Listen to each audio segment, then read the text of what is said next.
మన రేబాల గ్రామంలో నెహ్రూ నగర్ కాలనీలో ఎంఎంసిసి ఆధ్వర్యంలో క్రికెట్ టోర్నమెంట్ నిర్వహించబడింది. మొదటి బహుమతి 10,116, రెండో బహుమతి 5,116.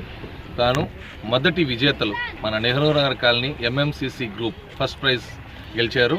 అదేవిధంగా సెకండ్ ప్లేస్ మన Pragathi Nagar colony Siva and team వాళ్ళు సెకండ్ బహుమతి వచ్చింది. ఈ కార్యక్రమానికి విచ్చేసిన పెద్దలు మన ఎర్రంరెడ్డి గోవర్ధన్ రెడ్డి గారు మరియు ఏటూరు శివరామకృష్ణారెడ్డి గారు మరియు మిగతా మన మండల అధ్యక్షులు ఎంపీపీ గారు మరియు గ్రామ నాయకులు మరియు యూత్ ఎంఎంసిసి మరియు ఆర్పిఎం యూత్ అందరూ కలిసి ఈ టోర్నమెంట్ని విజయవంతం చేసినందుకు అందరికీ ధన్యవాదాలు. మన ఇదే విధంగా గ్రామాల్లో జరిగిన క్రీడల్లో యువతలు ఇంకా మరి ఉత్సాహంగా పాల్గొంటూ బాగా భవిష్యత్తులో రాణించాలని కోరుకుంటూ అదేవిధంగా మంచి స్థాయిలో ఎదగాలని మన కోవూరు నియోజకవర్గం అదేవిధంగా జిల్లా రాష్ట్ర వ్యాప్తంగా ప్రతి ఒక్కరు యువతలు అందరూ క్రీడలు ఆడి వారి భవిష్యత్తుని బాగా మెప్పొందాలని కోరుతున్నాము.